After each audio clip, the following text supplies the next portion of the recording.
Sự lương thiện là mình tin, còn tất cả những cái khác là vô thường. Tại sao cô gọi là sự lương thiện là mình tin cô? Là bởi vì chỉ có sự lương thiện nó mới giữ được cho con tồn tại trong cái thế giới này một cách đàng hoàng. Khi con lương thiện con không bao giờ khổ. Ví dụ như cô với Hùng là có một cái người giúp việc cho mình, mà cái cô này hay là cái anh này anh tốt không thể tưởng tượng được. Bỗng nhiên cái tụi mình phải có chuyện đi Úc, giờ mình làm sao? Hùng nói cô, cái bạn này tốt quá, giờ mình làm sao chứ tụi mình đi cái cô bạn thất nghiệp tội nghiệp quá. Thì mình phải lựa một cái người bạn thân nào của mình nói rằng cứu đi, giúp giùm đi, lo giùm cho bạn này đi, có đúng không? Chứ còn quá trình sống mà nếu như bạn này mà không tử tế lương thiện thì mình cần gì quan tâm. Thì chính những cái đó mà cô phát hiện trong cái đoàn hát. Những người họ sống rất đàng hoàng, mà có khi mà thường trong đoàn coi họ giống như con gián con nhện vậy. Tại họ nghèo mà, coi họ không ra gì hết á. Nhưng mà cô không nhìn cuộc sống bằng cái đó. Chính những người đó cô mới tới gần, và những người đó cô mới thương xót người ta, và cô mới hết lòng cô giúp người ta. Mấy mươi năm sau nó có những cái kết quả mà Hùng không thể tưởng tượng.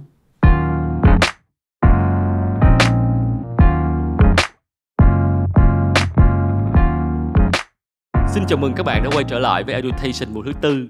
Hôm nay chúng ta lại có cơ hội được gặp lại một khách mời rất là quen thuộc với Edutation. Đó là tiến sĩ nghệ sĩ nhân dân Bạch Tuyết.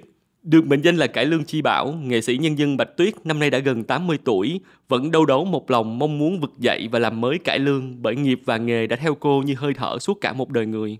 Nghệ sĩ nhân dân Bạch Tuyết tốt nghiệp cử nhân ngữ văn, tốt nghiệp đạo diễn tại Bulgaria, tốt nghiệp cao học, rồi tiếp theo học vị tiến sĩ nghệ thuật học tại Anh, Bulgaria.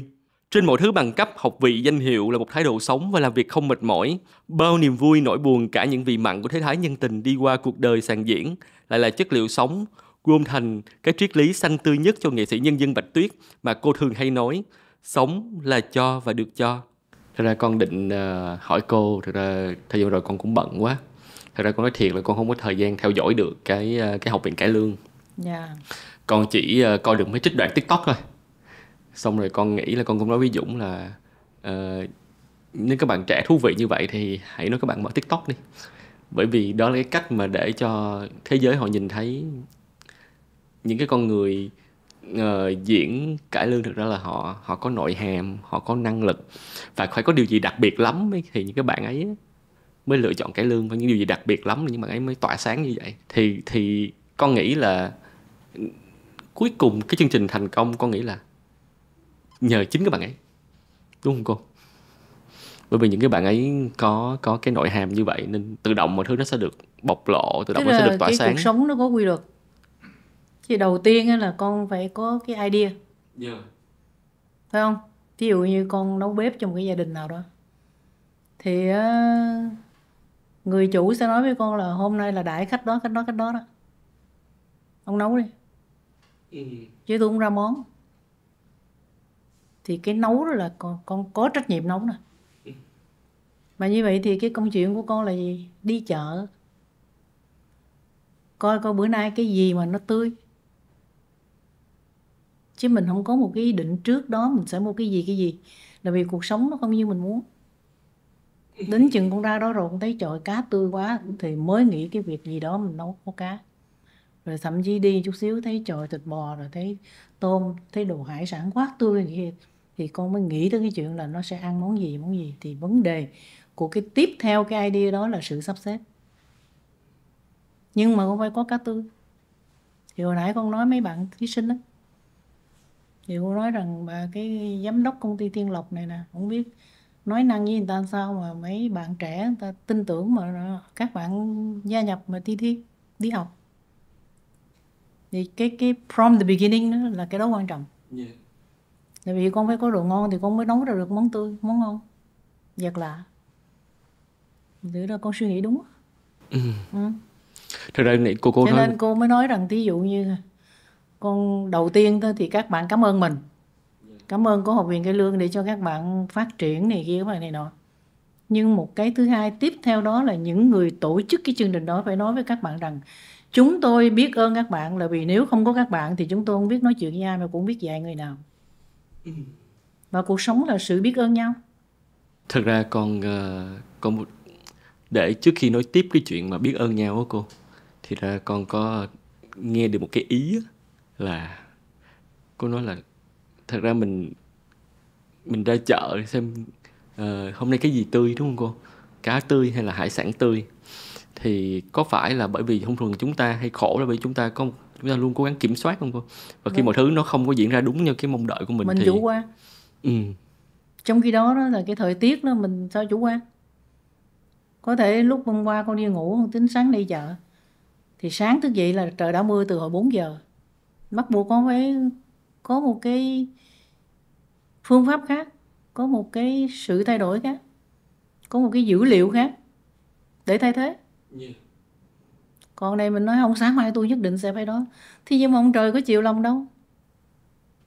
Mưa ầm ầm, lấy gì đi chợ. Mà nếu mưa từ 4 giờ thì chưa chắc chợ có đồ tươi. Thí dụ vậy đó. Mà nó còn yếu tố khác nữa, là phải hỏi cái người chủ mà kêu mình đi chợ nấu ăn, nó hỏi coi cái khách thuộc loại gì nữa. Tức là khách này Âu hay là Á hay là Phi hay là cái gì nữa đó. Chứ đâu phải nói khách là mình nấu cái món mà mình cảm thấy mình ok là cái người ta thích đâu. Đâu có đâu chuyện đó, không có chuyện đó. Mà nhất là cái mà người ta cũng ít để ý đó, là cái ăn á, nó quan trọng hơn tất cả những cái khác của nhân loại. Khi cái gia đình con mà có người nấu bếp ngon, con đâu muốn ăn ngoài. Ăn ngoài thì nó thuộc về một cái văn hóa mà ngàn triệu năm của nhân loại, nhưng mà ít ai để ý. Nhưng mà con tò mò, nếu hôm đó trưa khách vẫn tới thì nếu mà vẫn phải đi chợ thì sao con? Sao con? Nếu mà trưa khách vẫn tới mà nhà không còn đồ ăn thì mình vẫn phải đi chợ, đúng không? Nếu mà hồi trước đây đó thì nó hơi khó một chút. Còn giờ nào con order cũng có. Ok. Mà món gì cũng có, phải không? Ở rừng, ở rú, ở biển, ở sông gì, ở đâu con cũng có thể order. Mà món ngon vật lạ đàng hoàng. Vậy phải đặt niềm tin cho người khác, đúng không? Lựa chọn những chỗ ngon cho mình. Tức là con đừng thấy mình quá quan trọng, mà con phải thấy rằng nếu có một cái sự việc, một cái dự án gì đó thì phải đủ phước báo để những người làm việc với mình là những người họ biết đạo và họ hành xử như một người có đạo. Chữ đạo ở đây là Phật giáo gọi thế, chứ còn người mình ở ngoài thì mình gọi là người có văn hóa. Con thấy cái cuộc sống nó tùy thuộc quá trời không? Yeah. Quá trời. Cũng hay à. Đừng nghĩ mình quá quan trọng mà nghĩ rằng thật ra là những thứ mình làm được nó nên là những sự biết ơn nhau, đúng không cô? Và dạ mà cái đó quy luật rồi. Thí dụ như hai tay, tại sao cô cứ ngồi cô nghĩ giống như người khùng vậy, giống như người thần kinh nha. Tại sao Thượng Đế không cho cái tay trước ngực, cái tay sau lưng, mà cho hai tay hai bên? Nghĩ đi. Cái vụ này mình đâu có phải là người chủ động mà sinh ra đâu. Vậy thì tay trái làm gì và tay phải làm gì? Cái đó quan trọng. Có những cái con đường con đi ngắn hơn nếu như con nhận thức được. Thí dụ cái chuyện đó là cái tay phải làm thì nó vừa đưa ra cái nó tới liền. Nhưng mà mình không đưa, mình lại lấy tay trái quẹo qua, nó bị chậm. Tức là nó hợp với cái lý. Thì cái điều hợp lý nhất mà cô nghĩ là cái chương trình học viện cải lương mình làm được là gì cô? Thí dụ như là cái đời đi Á của cô á, cái này nói hơi cá nhân chút xíu, tại câu hỏi con nó nhầm vô chỗ đó, chứ còn mình nói về mình là nó vô duyên lắm. Đúng không? Nhưng mà cái đời đi hát của cô nó hơi khác hơn nhiều người. 16 tuổi làm đào chánh, chưa biết gì, chỉ biết đứng quơ tay quơ chân, chứ còn trình thức vũ đạo chưa học. Mà vì sao mà ông tổ cải lương đó là cắt đặt mình vô cái mình làm xếp sòng. Mà như vậy thì cô chới giới. Cô phải nghĩ cách là mình phải học cái gì đó không biết nữa, mà mình phải học cho nó ngon lành chứ mình đứng cái chỗ mà cái vị trí mà người ta dành đó mà mình cà lơ xích sụi thì mình vô duyên quá mà mình không biết điều. Thành thử học tóc, học cái này, học cái kia, học cái nọ, học. Và một hôm nhận ra rằng trời ơi, cái nghề cải lương này nó công phu mà nó sao ta, nó khó ghê luôn á, chứ nó không phải là cái chuyện ca. Thì rồi từ cái khát khao đó nó mới nhận thức được rằng con biết ca vòng cổ là một chuyện, hỡi ơi gì đó là một chuyện á, Nhưng từ cái biết ca dòng cổ này mà tới hát cải lương hai chuyện khác nhau nha. Nó khác thế nào cô? Thí dụ con muốn hát cải lương thì cái cải lương nó gồm tất cả những cái loại hình nghệ thuật sang trọng nhất trên thế giới này của nhân loại. Thì tức là con phải biết ngâm thơ, con biết ca là đã đành rồi. Vũ con phải biết múa để con sử dụng cái cơ thể con cho nó hợp lý với nhân vật nào. Nhạc con phải học, chứ còn con vô hát đại thì cái chuyện nó dễ quá rồi. Nhưng mà con phải học để con biết rằng cái phương Tây đó người ta học nhạc bằng gì. Do, re, mi, fa, sol, la, si, do. Nhưng mà cái cải lương của mình nó là cái truyền thống dân tộc, cho nên cái âm nhạc nó rất đặc biệt. Hò sơ sang xê công liêu khác à. Và cái Âu với cái Á con cũng phải học, là bởi vì cái Âu đó là đường thẳng, cho nên đôi lúc nó bị cứng. Người ta nói đường thẳng. Một cái dàn nhạc giao hưởng với một cái ông nhạc trưởng thì nếu như 20 nhạc sĩ thì phải có 20 cái bằng tổng phổ cho mỗi một cái nhạc thì nó mới vô. Mà người ta phải có bằng tổng phổ trước mặt, có ông nhạc trưởng. Còn trong khi đó nhạc trưởng của mình á, là cái sông Lan, mà có 30 nhạc sĩ gì nữa thì cũng không cần 30 bài giao hưởng này, không cần 30 cái tổng phổ này. Thậm chí con có viết rồi người ta cũng không xài, là vì hát cho con hát đó thì cái dàn nhạc sẽ hòa tấu một cái kiểu, cho cô sẽ tùy theo cái giọng cô, cho ai đó sẽ tùy theo cái giọng người đó, cho nên không có bản tổng phổ nào mà lúc nào cũng hấp dẫn. Ủa con phải học con biết cái chuyện đó chứ sao không biết. Còn nếu không giống như 5 người mù xem voi, ai ca cái mình ca, phải không? Rồi thi ca vũ nhạc là nhạc đó, rồi kịch, tất cả những cái đó hình thành lại thì mới dám nói mình là người hát cải lương. Còn không là cà bơ tí thôi, ai làm gì mình làm đấy, cũng đâu có chết ai đâu. Nên cái điểm hợp lý của học viện cải lương đó là cho mọi người thấy được nói là chuyện thông tin của cái bản chất thật của nghệ thuật cải lương. Là một. Thứ hai đó là cô sau này khi mà lớn chút xíu rồi mình biết rằng tại sao cái nghệ thuật cải lương ra đời, nó cải biên từ chèo tuồng cổ, cái sân khấu truyền thống của mình. Tại sao mà cả 100 năm trước mà ông bà cha mẹ mình toàn là những nhà bác học không ấy chứ, tưởng chứ nó đâu có phải là người ác đâu mà cải biên cái cải lương này ra đó. Thì mới tìm hiểu là tại vì sao, tìm hiểu ở đây, tìm hiểu ở miền Trung, tìm hiểu ra ngoài miền Bắc, tìm hiểu vòng mấy cái quốc gia chung quanh Thái Lan, Campuchia, Indonesia rồi Myanmar này nọ, thì mới biết rằng ông cha mình làm cái điều đó là bởi vì sao? Khi mình bị ngoại xâm, khi mình bị Tây đô hộ, tất cả những cái người cách mạng đó là hé lên một cái là Tây Bắc xử tử, từ Nguyễn Thái Học tới mà như là mọi người biết đó. Và bây giờ thì các bác của mình mới đau đáu cái vận mệnh nước, mới là sửa cái này làm sao. Thay vì cái sân khấu chèo ở sân Đình Tròn, chứ bây giờ làm sao sửa kịch bản, làm sao làm mới nó như thế nào để vô nhà hát Tây hát chống Tây mà Tây không bắt. Thì khi cô nhận ra được cái điều đó thì nói cho con biết là ở giữa London, ở trong cái thư viện đó mà nước mắt cô ròng ròng vậy nè, không biết mình thương đất nước cái kiểu nào hay là mình kiểu nào mình cũng không biết được. Nhưng mà có lẽ là cái mà hồi sự San Xê Cống này nó thấm trong tâm hồn mình hồi cái kiểu nào mình cũng biết được. Lập tức cô nghĩ rằng mình phải học đàng hoàng tử tế để mình đưa cái sự thật này trở lại cho cái thế hệ trẻ. Và đó là một cái lòng biết ơn mà mình nhất định phải làm. Thì chính ra ở chỗ đó thì cách đây 29 năm đó thì cô mới có cái tư duy đó. Là bởi vì mình đâu không thầy đố mày làm nên. 29 năm. Không có thầy làm sao mình làm. Lúc đó cô năm mấy tuổi rồi? 40 mấy 50 rồi đúng không? Dạ. Tốt nghiệp là 45. Tốt nghiệp 45. 45 tuổi. Năm 95 chứ. Tốt nghiệp năm 95.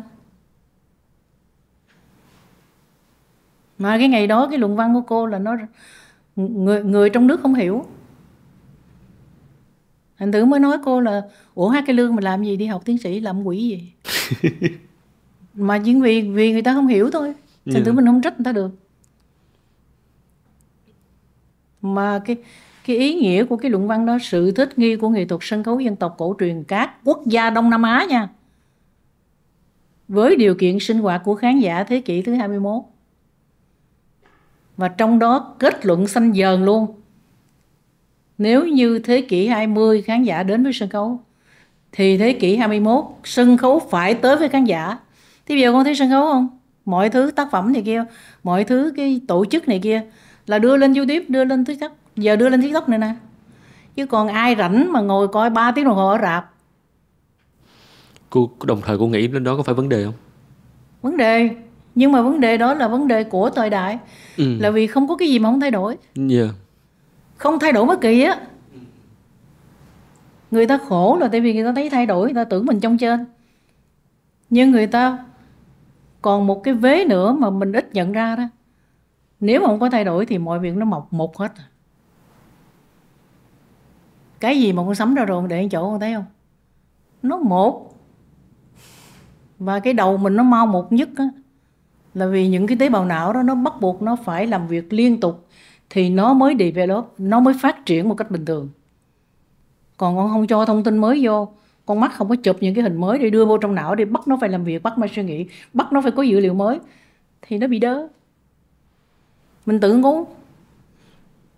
Nhà bác học Darwin nhớ không? Ai cũng biết ông đó phải không? Ông nói đó, bác học không có nghĩa là ngừng học. Khi bạn ngừng học là thế giới của bạn đang ngừng, và cái thế giới bên ngoài bạn vẫn đang đi tới. Thì cái mà người ta không cảm giác là mình ít cảm giác là cái đó. Còn một ông nữa mà không nhớ tên ông là gì đó, gì Litus, cũng cổ đại Hy Lạp. Không ai tắm được 2 lần ở một dòng sông bởi vì đó không phải là dòng nước cũ. Khi mình xuống sông mình tắm, cái ai hỏi mình, trời thì cái chỗ cũ đó ngày nào có đó mà, nước nó cũng y chang đấy chứ cái gì đâu. Đâu có đâu. Ngay khi bạn tắm là dòng nước vẫn trôi qua, cho nên ngay cả nước đó thì cũng đi qua bạn một cách rất ngon lành, rồi những cái dòng khác, rồi những cái con nước khác. Chứ ngay khi bạn tắm ngay cái lần đó rồi thì nước cũng đâu phải là nước cũ đâu. Nhưng cái người ta khổ là vì người ta tưởng nước cũ và người ta không sử dụng nó như là một cái dòng nước mới đi vô trong cơ thể mình. Thật ra có nghĩa là hãy cứ để mọi thứ nó tự nhiên diễn ra theo như cái dòng chảy của nó, đúng không cô? Dạ đúng rồi. Nên những cái bạn mà thi học viện cải lương, các bạn ấy đa tài, các bạn ấy hát opera, các bạn ấy có thể xử lý nhiều loại hình nghệ thuật khác nhau thì nó cũng vốn là tự nhiên, đúng không? Thí dụ như bây giờ các bạn mà cái Dũng là mời các bạn có mặt đó, thì mình chỉ biết rằng là các bạn vô đó để các bạn nghe, và các bạn ai muốn học thì học. Cái bài học bạn đưa đó đâu phải mấy chục người đó người ta đều làm đúng đâu.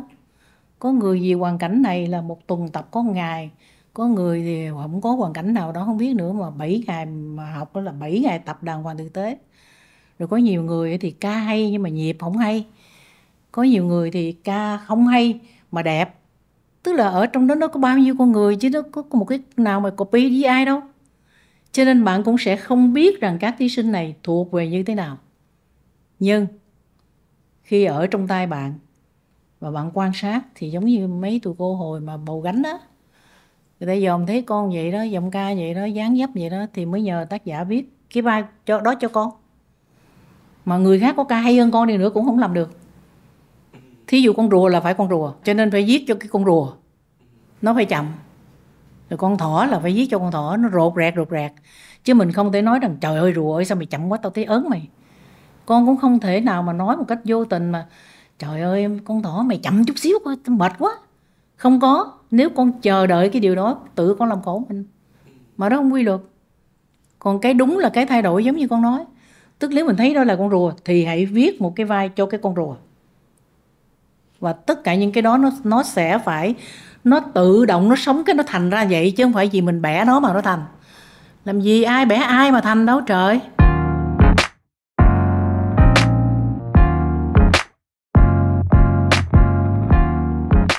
Nhưng mà con hỏi nè, thực ra là mình vẫn phải có ưu tiên những bạn có thiên khiếu hơn, đúng không? Cô vẫn sẽ nhận ra được là khi con đo đi đóng dài thì con không có ưu tiên ai mà con không có bỏ ai đâu. Tại vì mình thấy người đó như vậy đó. Này, thật lòng không? Cô thật lòng không? Con nghĩ là vẫn sẽ phải có một cái sự yêu thích nhất định với một người mà. Thế bây giờ lý do gì mà cô đổi 60 năm đi hát của cô mà để cô thiên vị bất cứ người nào? For what? cái mà người ta không để ý đó.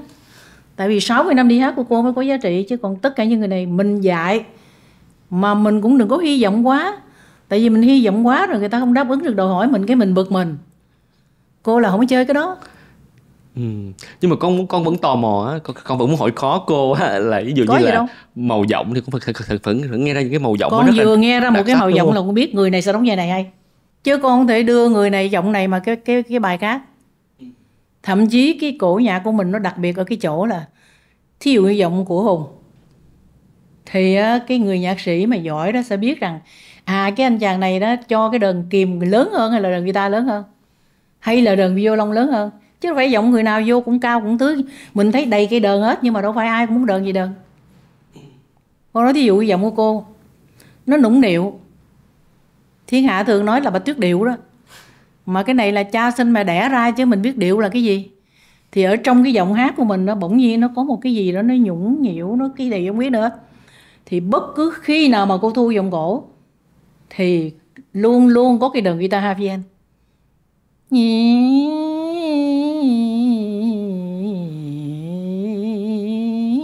Nó vậy đó. Cho nên mấy người nhạc sĩ người ta nghe cái người ta đặt vô cái nó trúng nó mới xuất sắc chứ. Cô nói thí dụ như viết cho cô Lệ Thủy ca: em biết yêu từ năm 18 tuổi, nhưng nói ra chỉ sợ mấy anh cười. Cái giọng của cô nó trong, nó veo và nó hồn nhiên, mà nó giòn giả thì tác giả viết cho người ta. Còn cái giọng cô mà đưa cô hát bài đó là khán giả quýnh cô á. Cho nên tác giả mới viết cô là hỡi An Lộc Sương người ngoài muôn dặm, sao không về đây cứu mạng thay chân. Trời ơi dài đất mà ngôi đất tan hồi trọng trần, cớ sao An Lộc Sơn nhưng còn vắng bóng. Thì người ta vậy thì mới đờn nó vô nó mới trúng được chứ. Phải không? Đúng. Chứ không có ai có khả năng làm khác mình mà thành giống người khác được hết á. Nhưng mà cá nhân Bạch Tuyết có đặc biệt thích ai không cô? Thường mình sẽ phải có một cái thiên kiến nào đó đúng không? Mình sẽ... Có nhiều người hỏi cô một câu còn khó hơn con nữa. Hồi nào giờ có yêu ai tha thiết không? Thí dụ gì đó. Nó không có phạm trù của education thì con không hỏi cô. Không, thì cô nói vậy đó. Tại vì ai cũng muốn biết mà. Nhưng cái câu trả lời của cô mà từ trong trái tim cô mà nói đó, cô chỉ có tự đẻ ra cho tới ngày chết nha, là chỉ có cái tình yêu đối với cải lương là số 1. Còn cô yêu chồng, yêu con, yêu người tình gì đó có cái chừng mực, là tại vì quan điểm sống cô. Tức là khi mình yêu người ta quá, cái mình giữ người ta khích rịch người ta làm gì mình cũng ghen á, thì phải mình ngu không? Vừa ngu vừa khổ. Là vì con nên nhớ rằng hai người là hai cái khác nhau, hai cái thực thể hoàn toàn khác nhau hẳn luôn. Thấy nhau, nghe nhau. Tại sao hồi mới lấy nhau, thương nhau, anh là ba sườn của em là ba sườn của anh, mà sống nhau một thời gian rồi cái là chửi nhau không còn tanh bành, không còn gì nữa hết. Ra tòa nhất định phải ly dị, tao nhất định không gặp mặt mày nữa. Cho nên cái đầu của mỗi người không phải ai cũng hiểu. Và nếu như mà cả cuộc đời mình dồn hết cho gì, tới chừng mình thấy không phải vậy, thứ nhất là mình tự tử, thứ hai là mình giết người ta. Và cô đâu chơi cái đó đâu. Tức là cô có người yêu, cô nói nha, nói nghe nha, tức là mỗi đứa tự sống, nó có một cái chừng mực của cái nghĩa vụ vợ với chồng. Đi đâu làm gì thì muốn làm gì làm đi, không có ý kiến. Về nhà làm chồng thì thế thôi, chỉ cần về nhà làm chồng đàng hoàng thôi. Còn ra khỏi cái nhà này rồi muốn làm gì làm. Con phải cho người ta một cái khung trời, với con người mà không có khung trời để sống thì mình yêu cái gì trời. Đó là quan niệm cô nha, chưa chắc trúng. Còn ai quan niệm sao thì họ cứ tự sống đi. Nhưng riêng cô như vậy cho nên là cô sống với ai cô cũng làm khổ người đó. Và người đó cũng không có khả năng làm khổ cô. Nhưng mà cô vẫn nói với con là cô, nhưng mà với cải lương với cô vẫn là số 1. Vậy... Tình yêu đầu đời. Tình yêu đầu đời. Và tình yêu tới cuối đời luôn á. Tình yêu tới cuối đời luôn. Thế như vậy mình thấy những cái hạt giống khác cho cái tình yêu lớn của mình như vậy á. Cho nên mình nâng người ta lên. Chứ cô không thấy rằng cô là người giỏi. Mới đây trong cái học viện cải lương cô đã làm một việc. Thì là con biết cái cải lương này ra đời đó với 2 cái vở đờn ca tài tử là khác nha. Hầu như sử dụng cái lục tiên nhiều. Nhưng cái nghệ thuật cải lương ra đời đã do những nhà bác học và do những đại gia kinh khủng. Thí dụ như đại biểu là André Thận đó. Đó. Thì hai cái vở cải lương đầu tiên mà hình thành cái nghệ thuật cải lương đó, nó là hai đại tác phẩm của Việt Nam. Và cái đầu tiên đó là Kim Vân Kiều của Nguyễn Du. Và cái thứ hai đó là Lục Vân Tiên của Nguyễn Đình Chiểu. Một cây đại thụ miền Bắc, một cây đại thụ của miền Nam. Hai đại tác phẩm của Việt Nam mà thế giới ai cũng biết. Con nói cái đó trên thế giới con không cần phải dịch, người ta biết. Tại cô làm chuyện đó rồi. Thì á, cô là người duy nhất trong 100 năm cải lương được đóng hai cái vở đó, dựng đàng hoàng tử tế, hai vở đàng hoàng tử tế, quay mấy lần luôn. Rồi cô đi học đạo diễn về, cô làm DVD mới tinh khôi luôn. Và cô nói với Dũng quyết định tập cái Kim Vân Kiều mà ba cái nhân vật Thúy Vân, Thúy Kiều, Kim Trọng cho ba đứa ở trong cái học viện này nè, và dạy nó để cho nó tồn tại bằng nó mới tinh khôi. Nghĩa là cái thế hệ Gen Z hát và cho thế hệ Gen Z coi, chứ không theo một cái copy của Bạch Tuyết. Mặc dù khán giả nói copy của Bạch Tuyết là thành công rồi. Đấy con. Mà trong cái nghề này đó, theo cô là ít ai làm vậy lắm. Tại vì ai cũng muốn làm chủ tình hình đó, muốn mình hay nhất. Nhưng cô đối với cải lương là cô không chơi kiểu đó. Cái hay nhất của cô sẽ tập cho cái đứa trẻ nào mà cô cảm thấy rằng nó ok. Và tập nó bằng cách là nó với cái vật liệu của nó, với những dữ liệu của nó và với những cái nó có, chứ không phải tập để hát giống như Bạch Tuyết. Nhưng mà cái mức độ các bạn ấy được phép sáng tạo thì các bạn tha hồ. Cho nên nếu mà Hùng có thời giờ Hùng coi, Hùng sẽ thấy rất thích. Tại vì mình nghe khán giả nói chứ không phải là mình chủ quan. Tức là hai cô mà Thúy Vân, Thúy Kiều đó thì đúng như là ông Nguyễn Du diễn tả. Còn chàng Kim Trọng này rất đặc biệt. Chàng Kim Trọng này có một cái tố chất như Hùng Cường, tức là giọng tenor và học opera và ca giọng cổ theo cái cách của cậu đó, chứ cô không dạy ổng ca theo cái cách giọng cổ của từ trước tới bây giờ. Con ra đi, con như thế nào đó, miễn con cảm thấy sảng khoái thì đó là cái cải lương của con. Và như vậy nó mới là cải lương. Nó có một cái văn hóa mình đó, đừng có nói nó có khuôn phép nào nha. Mình có khuôn phép là cho tới bây giờ mình không có độc lập vậy đâu. Tức là mình có sự uyển chuyển linh hoạt. Có sự uyển chuyển linh hoạt nhất định trong tùy tình huống của đất nước mình, có đúng không? Đấy, cô nhận ra cái văn hóa mình đó. Năng lượng của dòng nước cô hả? Mà cái văn hóa mình còn tuyệt vời ở chỗ nữa là con nhớ cái sân khấu đầu tiên, cái chiếu chào đó nó tròn. Nó y như cái sân khấu của Đại Hy Lạp, là sân khấu văn minh nhất của nhân loại. Nghĩa là ở ngoài con làm quan, làm tướng, làm gì cứ làm đi, dân cứ làm đi, nhưng khi thưởng thức nghệ thuật bằng nhau, không có số 1, không có số 100, không có số 1000. Làm đâu, ở đâu mà có một cái văn hóa như thế đó. Và khi nhận ra đó rồi, mình biết tại sao mà cái thằng nước lớn nó cứ chơi mình hoài mà mình vẫn độc lập. Mà thấy ông bà mình hay không? Quá hay. Thí dụ như là mình bị phương Bắc, thì ông bà mình sản sinh ra cái chữ tiếng nôm. Viết y chang, dòm không biết, nếu không học là dòm thấy giống y chang như cái tiếng phương Bắc, đúng không? Nhưng mà mình nói mình nghe, mà tụi kia nói, mình nói tụi kia không hiểu. Ủa thì mới quýnh nó đi được chứ. Rồi tới chừng mà Tây đô hộ thì sao? Tức là lấy trên cái alphabet của Tây để sản sinh ra tiếng Việt. Mình nói tiếng Việt để mình nói chuyện với nhau. Tây không hiểu, còn Tây nói mình hiểu, thì mình mới độc lập được chứ. Thì đó là cái văn hóa mà cô phải nói, xin lỗi, cô phải nói rằng cô rất cảm ơn những năm tháng ở London. Tại vì nó có mấy cái thư viện Á Phi rồi châu Âu rồi châu Mỹ này kia ở London. Mà mấy cái thư viện đó mỗi 50 năm đó là nó sẽ release tất cả những cái thông tin mật của tất cả những chính khách kinh khủng nhất và những cái quốc gia chính kinh khủng nhất.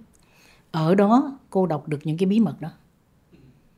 Và mình mới nhận ra rằng cái lịch sử mình nó bị người ta xóa nhòa rất nhiều, bị người ta thay đổi rất nhiều.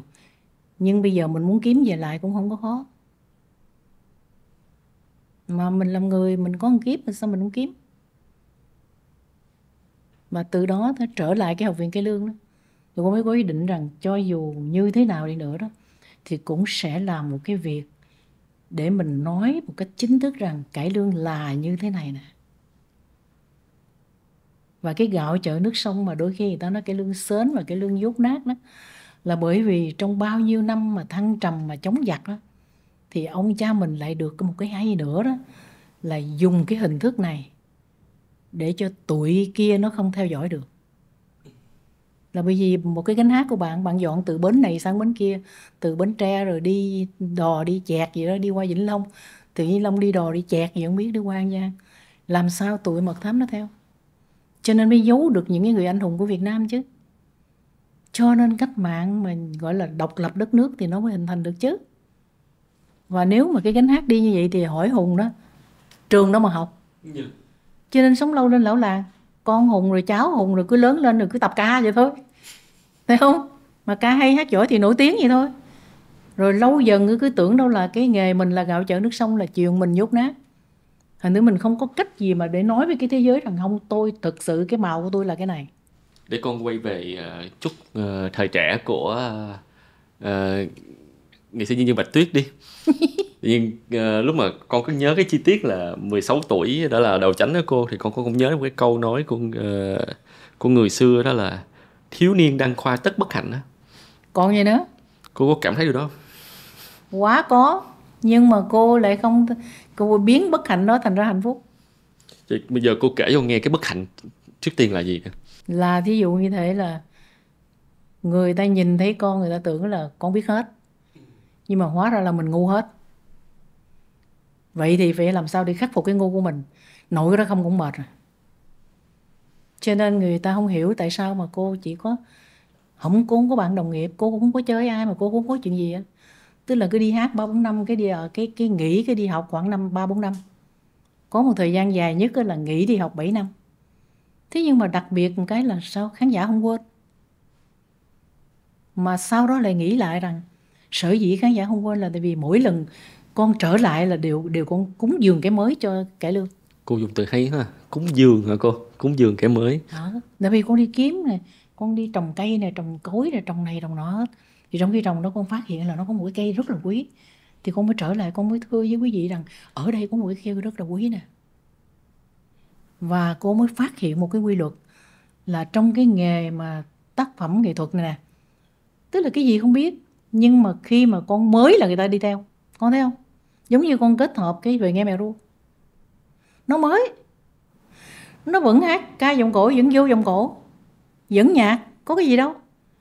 Nhưng mà cái kết hợp này nó lại bỗng nhiên nó ra cái mà trước đó người ta chưa có, chứ chưa chắc mình hay. Thì người Mỹ đó họ nói đó, tức là mới chưa chắc hay, nhưng mà dù sao không phải mới. Tại vì không mới thì cái não mình nó bị đơ. Cho nên mình làm mới đó trước nhất làm cho mình. Và nếu mình đủ phước duyên đó, thì cái làm mới của mình đó nhiều người thích. Chứ nó cũng có những cái mới ra mà lạnh tanh nhé. Cho nên là ông bà mình cũng có câu rồi chứ không phải mình mới. Mưu sự tại nhân mà thành sự tại thiên. Thật ra con nghĩ có những lúc mà gọi là tạm gọi là thành hay bại một thời điểm đi, thật ra nó cũng nhắc nhở là cuối cùng á, đúng là nó phải có phước duyên cô ha, phải có may mắn á. Nhưng mà quan trọng là bạn cứ làm đi, chứ bạn đừng có nghĩ tới chuyện thành bại. Cái này là không phải chuyện bạn, chuyện của trên kia. Mình thấy không? Thật ra đó, nó có nhiều chuyện trong đời này mình muốn học đó, mình sẽ rất là dễ thấy. Không ai hẹn với ai cái gì mà người ta giữ lời được hết đó trời. Cho nên cái đó mình phải thận trọng. Là vì hẹn là một chuyện, còn được hay không là đâu phải chuyện mình quyết định. Đúng không? Thiếu nhiều người mình thấy đó, bạn bè mình rồi thấy những người thân của mình hẹn nhau tuần sau tụi mình đi Đà Lạt chơi nha. Ok, chuẩn bị đi. Chưa tới tuần sau cái người bạn mất. Mà cái này thấy có hoài chứ đâu phải là hiếm đâu mà trời. Vậy thì cái gì làm cho mình tin? Sự lương thiện là mình tin. Còn tất cả những cái khác là vô thường. Tại sao cô gọi là sự lương thiện là mình tin cô? Là bởi vì chỉ có sự lương thiện nó mới giữ được cho con tồn tại trong cái thế giới này một cách đàng hoàng. Khi con lương thiện con bao giờ khổ. Ví dụ như cô với Hùng là có một cái người giúp việc cho mình, mà cái cô này hay là cái anh này anh tốt không thể tưởng tượng được. Bỗng nhiên cái tụi mình phải có chuyện đi Úc. Giờ mình làm sao? Hùng nói cô, cái bạn này tốt quá, giờ mình làm sao chứ tụi mình đi cái cô bạn thất nghiệp tội nghiệp quá. Thì mình phải lựa một cái người bạn thân nào của mình nói rằng cứu đi, giúp giùm đi, lo giùm cho bạn này đi, có đúng không? Chứ còn quá trình sống mà nếu như bạn này mà không tử tế lương thiện thì mình cần gì quan tâm. Thì chính những cái đó mà cô phát hiện trong cái đoàn hát. Những người họ sống rất đàng hoàng, mà có khi mà thường trong đoàn coi họ giống như con gián con nhện vậy. Tại họ nghèo mà, coi họ không ra gì hết á. Nhưng mà cô không nhìn cuộc sống bằng cái đó. Chính những người đó cô mới tới gần. Và những người đó cô mới thương xót người ta, và cô mới hết lòng cô giúp người ta. Mấy 10 năm sau nó có những cái kết quả mà Hùng không thể tưởng tượng. Cô nói ví dụ một chuyện một thôi. Cái hôm đó cô đi vô trong cái bệnh viện phụ sản, đang đi cô ơi cô, thì thấy cái để bác sĩ. Dạ thưa bác sĩ, có gì? Không phải, cô đừng gọi con là bác sĩ, con là con của chú đó đó, cái hậu đài vậy đó. Hồi đó cô cho tiền con đi học nè. Ủa vậy hả? Rồi ba của con này kia, dạ ba con khỏe lắm, mẹ con cũng còn khỏe nữa, mà con không được gặp cô để con nói con cảm ơn cô. Chuyện đó làm sao xảy ra cho Hùng? Nếu như những ngày tháng trước đó mình không có sống như thế. Mà bạn thấy cái đó quý biết nhiêu không? Không có vàng bạc nào mua được hết. Thì đó là sự lương thiện mà cô nói đó. Nên sống lương thiện thì kết quả sẽ lương thiện, nó không thể nào khác được. Thật ra nếu vậy, thật ra con có cũng nhiều trải nghiệm về chuyện đó. Và con lần gần đây nhất con đi trong một cái phỏng vấn của học bổng ở một trường đại học á. Thì con cũng bảo là thật ra là anh cảm thấy rất là biết ơn khi anh có thể ngồi đây và may mắn được trao học bổng cho mấy đứa. Tại vì thật ra con cứ nghĩ lại là muốn làm chuyện thiện thì cũng phải có đủ duyên nữa. Phải có đối tượng. Phải có đối tượng thì qua cái công việc đó con mới phát triển được lòng từ của mình. Còn gì nữa? Không có đối tượng thì mình làm thiện với ai? Mà mình làm thiện mình đừng thấy mình là người ngon lành. Không có. Trời đất này đó không có riêng tư với ai. Hồi nãy con nói chữ thiên vị đó, cũng có thiên vị với ai đó. Mưa cứ xuống, mà cổ thụ thì sẽ hưởng nước theo cổ thụ, còn cọng cỏ là sẽ hưởng theo cọng cỏ. Cái thằng cọng cỏ mà nó không biết điều, nó nói rằng trời ơi ông cổ thụ ông tí ghê quá, ông nước ông vậy, còn tôi có chút xíu. Thế là bạn không biết quy luật. Bởi vì nếu bạn mà hưởng được như cổ thụ thì bạn chết rồi, nước trôi bạn rồi, phải không con? Cho nên cái vấn đề của nó đó là cái tính hợp lý và cái quy luật. Và sự lương thiện nó nằm trong cái tính hợp lý và nó nằm trong quy luật. Nó không thể khác được.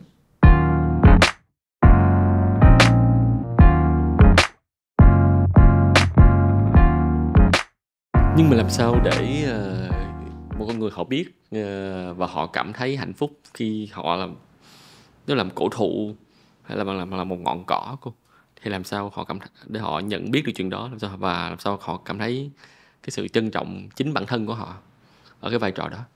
Khi bạn không rành tròn, khi bạn không so sánh, khi bạn không phân biệt thì bạn sẽ không có gì hết.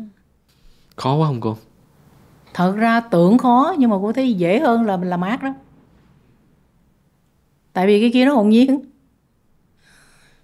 Cái kia nó hồn nhiên. Nhưng mà sống trong một cái thế giới mà có quá nhiều sự so sánh, quá nhiều sự cạnh tranh á, thì chuyện đó đâu có dễ đâu hả? Thì ai muốn làm gì làm, còn cha mẹ đẻ mình ra, mình có cái công chuyện của mình thì đời mình cần gì phải đi theo ai. Cho nên mới nói là cần phải có học đó, để có dự án đời mình mà nó tương đối nó chính xác. Còn nếu mình thiếu học thì dĩ nhiên là những cái dự án của mình nó bị khuyết điểm. Nhưng mà liệu rằng có phải là nhiều khi ông trời may mắn quá với cải lương chi bảo bạch tuyết không cô? Thì cho nên mới nói là biến bất hạnh thành hạnh phúc đó. Nó có sách mách có chứng. Chứ mà nhờ có thầy hay, nhờ có thầy giỏi, may mắn á. Thí dụ như bên hát cây lương thì có thầy Năm Châu nè, còn thầy ruột là có má Bảy Phùng Há. Trời, bà này bà tuyệt vời. Bà mở miệng ra bà nói tôi không có học, nhưng mà bà sống hơn một nhà bác học.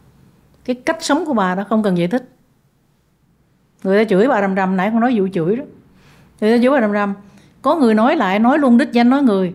Nè con ơi, nó vô minh, nó không biết tội phước gì hết, tội nghiệp nó, thôi kệ mình tha nó đi, mai mốt nó khổ mình cũng cứu không được nữa. Có ai mà như vậy không? Mà bà như cái người ông thần vậy đó. Mà cái người chửi bà không giống ai, mà đúng là cái người đó sau này không ra gì.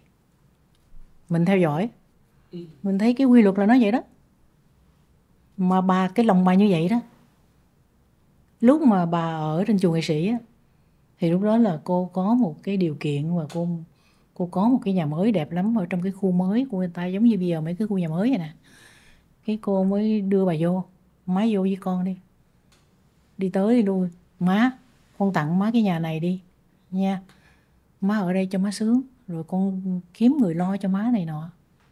Bà đi tới đi lui hồi cái bà nói làm đào hát đó gian truân lắm con, ngày nay gì không biết ngày mai làm sao, coi như má nhận của con rồi, con giữ làm của để hộ thân.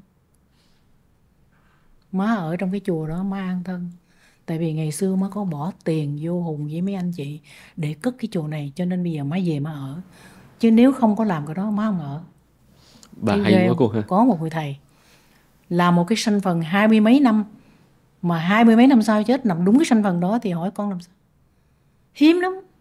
Cô nói bà hiển thánh ngay tại thế. Thì đó là một người thầy của cái nghề, của cái ca hát cải lương. Còn một hòa thượng Thích Thanh Từ nữa, mà hòa thượng dạy hồn nhiên lắm.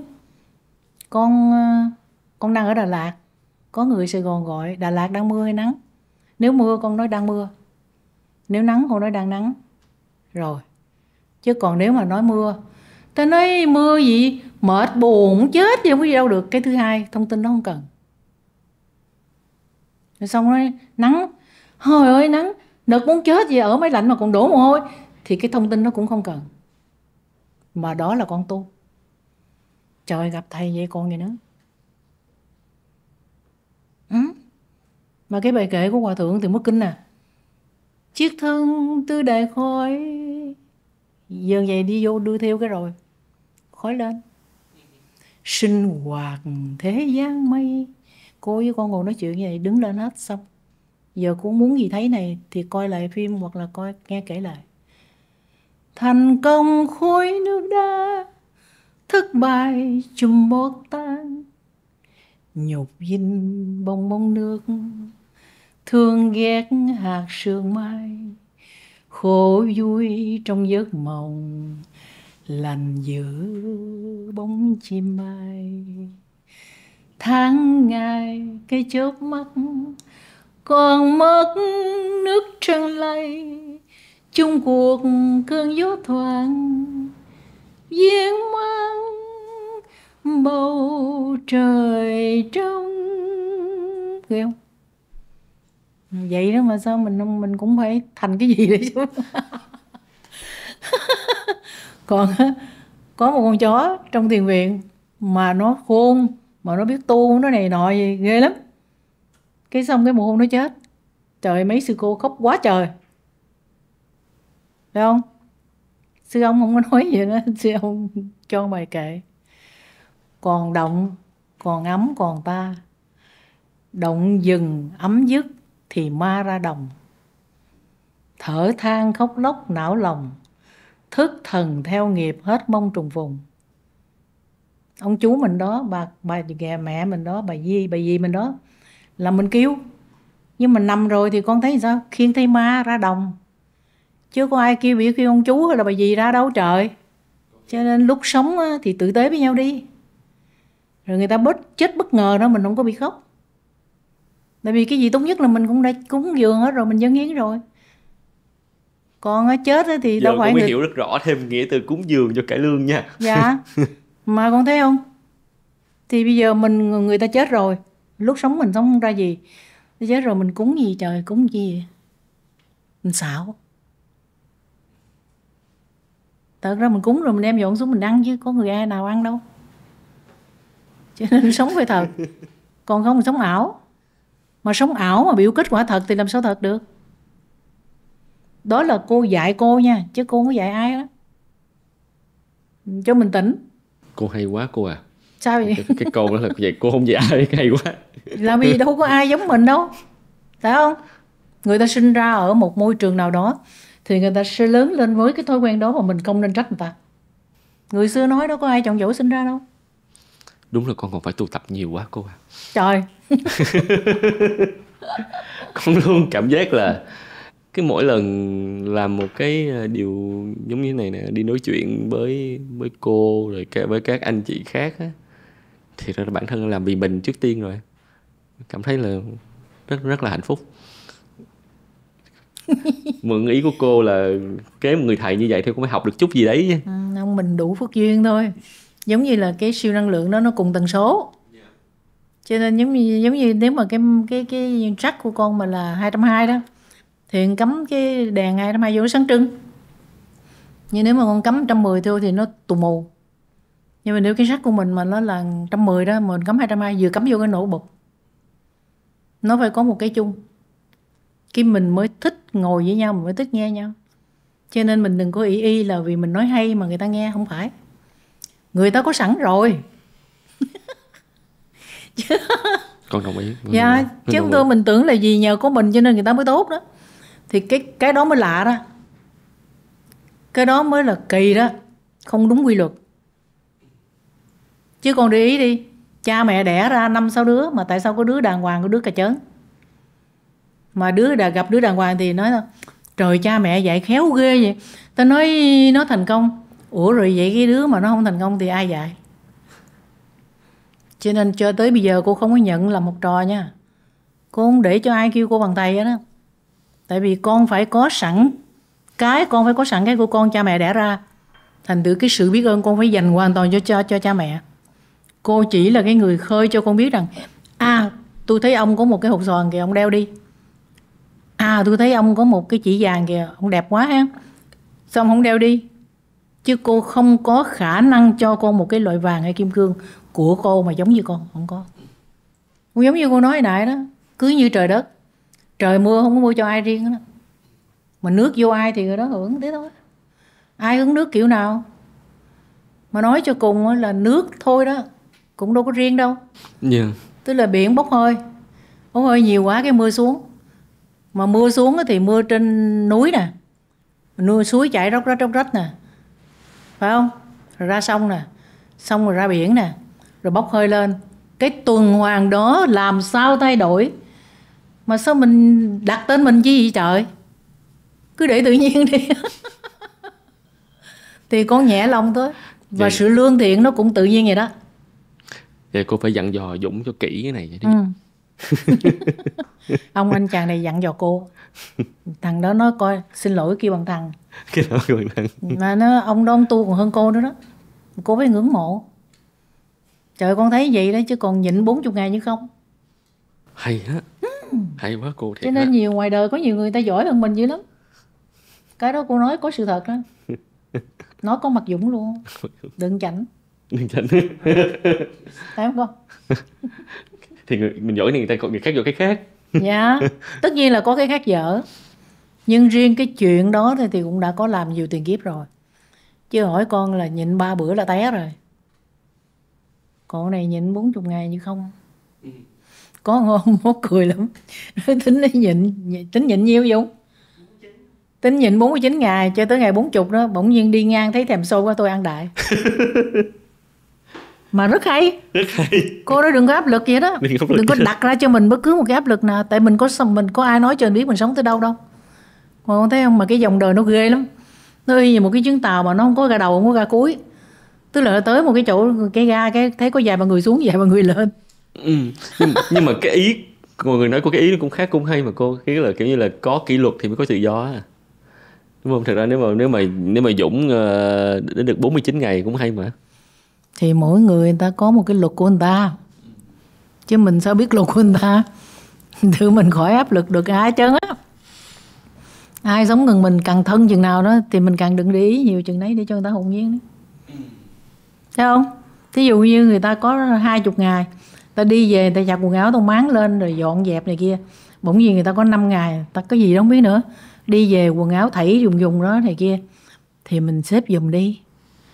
Còn này mình thấy mình nói trời ơi, hồi đó đàng hoàng quá mà sao giờ tùm lum tí lê vậy trời. Cái đó mình mới ác. Là vì trời đất đâu phải vậy. Trời đất không có. Có khi con ngủ thức dậy trời trật, trời ui. Có khi 4-5 giờ thì sáng là thấy có nắng lên rồi. Cho nên đừng có áp lực mình là một, đừng có áp lực ai. Mà càng thân chừng nào thì càng tương kính như tân. Thì đó là đạo. Và đó là sự lương thiện đó. Tôn trọng bản thân và tôn trọng người khác, nó là Dạ. một sự thương thiện, đúng không con? Dạ đúng rồi. Đi cha. Chứ giờ hỏi con là con đi vô rừng, phải không? Rừng thì có nghĩa là gì? Rừng và forest khác nha, rồi jungle là khác nha. Nhưng mà nói tóm lại là ở đó nó có một con bự thiệt bự mà nó có cái con có chút chiếu à. Vì sao tất cả đều tồn tại? Ủa mình tưởng mình ngon lành à? Mình tưởng người mình ngon lành à? Không có đâu. Mình cứ so sánh, mình cứ phân biệt, mình cứ tùm lum hết rồi mình khổ người khổ. Chứ mấy con thú đó không biết nói so sánh phân biệt kiểu nào, cô đang tự hỏi. Chứ mình thấy con khổng lồ nó tồn tại, rồi nó có con có chút chiếu mà so sánh nó cũng tồn tại. Thật ra con nghĩ chắc là mọi người biết đủ. Dạ. Nhưng mà nhiều khi con người mình mới là động vật không biết đủ nhất. Cái đó không dám nói. Không sao đâu con. Cái đó mấy nhà khoa học người ta cũng nói, mấy nhà triết gia người ta cũng nói rồi, đúng không? Mình không phải là người phát hiện mới đâu. Nhưng mà mỗi người có cách hành xử khác.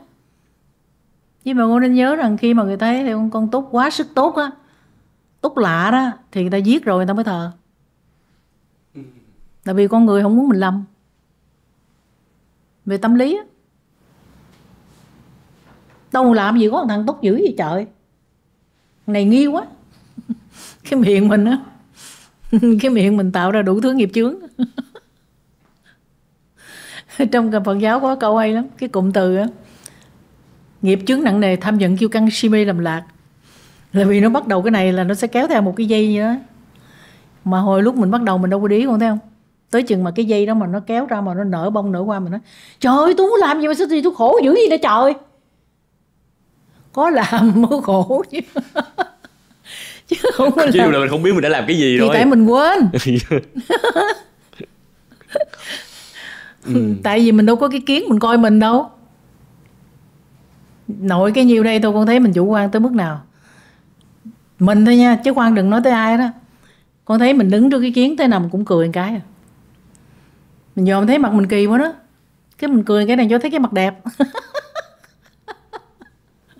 Trời ơi mà con biết cô phát hiện cái đó hồi nào không? Cái hồi đi 284 bị bắt cóc đó. Cái là mấy ông bắt cóc đó thì mấy ông đưa bỏ xuống một cái, tôi mới nói là tới cái quán cà phê đi. Tại vì sợ quá, giờ khát quá rồi, về cho uống cái đi, rồi muốn tiếp tục đưa đâu đó đưa cũng không có sao. Nhưng mà thiệt ra trong lòng mình nó muốn kéo dài cái thời gian đó chừng nào thì chừng nào, để mình nghĩ cách mình thoát thân. Tại mình phải về Việt Nam chứ, con mình nó có 6-7 tuổi mà, mình đâu có đi đâu được. Thì nó bối rối vậy đó. Thì cái đất á, là nó ít đất lắm, cho nên bất cứ hầu như là cái restroom nào nó cũng nhỏ xíu, mà nó không có cái cửa sổ. Mà cô thì cô tính mình coi mấy cái phim gián điệp nhớ không? Phim James Bond rồi đó, tức là vô mấy chỗ đó thấy có cửa sổ nhỏ rồi đập bể rồi leo lên rồi thoát thân. Cũng tưởng tượng vậy đó. Thì vô đó cái nó nhỏ chiếu mà nó không có gì, mà nó không có cửa nào. Cái bỗng nhiên thấy cái mặt mình trong cái kiến xấu quá, cười cái.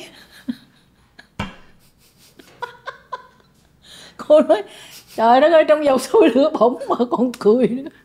Rồi bỗng còn cười nữa. Tại vì thấy mình xấu mà. Đấy, con thấy chưa? Mà nếu không có tình trạng đó sao mình phát hiện? Nhưng mà nhờ cái đó đó, thì nhưng mà tất cả những cái cửa mà cà phê, cửa này kia bên bệnh đó, nó bước tới cái nó tự động mở nhau. Đó, cái từ đó cái hai người đó họ ngồi uống cà phê. Thì cô đi ngang nói kêu giùm cô cái ly đó đi. Thì cô đang đi cái tự nhiên nó có cái cửa cái nó mở. Cô thoát ra cô chạy luôn. Chạy bất kỳ chết, cứ thấy chỗ đường là quẹo, thấy chỗ đường quẹo. Quẹo hồi dòm lại sao không thấy có ai theo hết. Cái mới chặn một cái xe. Thì cái xe đầu tiên chặn đó là hai ông bà già Đức á. Nó thấy mình chặn cái nó xô mình ra vậy nè. Lại tiếp tục chạy nữa. Chạy nữa cái thấy một cái xe mà một cái cậu Đức đó lái. Mà hồi đó nói tiếng Anh giỏi lắm, phải ra tay chân. tôi bị bắt cóc phải không? Giờ làm ơn đưa tôi về cái chỗ này nè. Tại vì hồi đi đó là qua Đức là đâu có đứa nào biết tiếng, cho nên mỗi đứa có một cái miếng giấy, cái tên khách sạn đó. Yeah. Cái mới đưa nó, cái nó dòm cái nó mở cửa. ý đó là biểu leo lên thì leo lên. Trời đất ơi, con biết cái cơ thể mình mà nó phản xạ thì ghê lắm. Cô vừa leo lên nó vừa đóng cửa sổ rồi cô khóc mà cô không hay đó. Mà cái cậu trẻ đó nó dỗ dỗ cái đầu mình. Cái tới chừng tỉnh táo rồi này kia cô nói đưa giùm về khách sạn. Thì đó là thoát. Năm đó có bao nhiêu tuổi? Năm 84. Từ 84 nhiêu ta? 40 tuổi. 40 tuổi. Chưa tới. 36. Hay không? Dạ 3 đến 40 đó. À đúng rồi. Khoảng đó. Mà trước đó là ông xã biểu là tại vì chương trình biết trước mà 6-7 tháng sau mới đi. Thì ông xã nói là để kêu thầy là dạy võ. Cô thì cũng biết võ của sân khấu. Còn mình đâu có học võ ngoài. Thế thì ông nói là 6-7 tháng học bạn không có quýnh được cái gì đâu. Nhưng bạn có phản xạ nhanh. Mà lúc điêu thấy đúng. Mình mới chạy đó.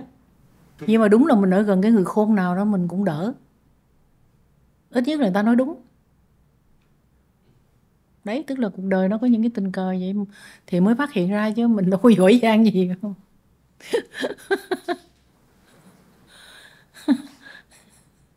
Mà nhiều chuyện đời hay lắm.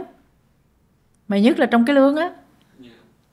Sống tập thể sống chung mà cả 100 người. Cho nên mình không muốn học thì mình cũng khôn à. Miễn đừng coi thường người ta.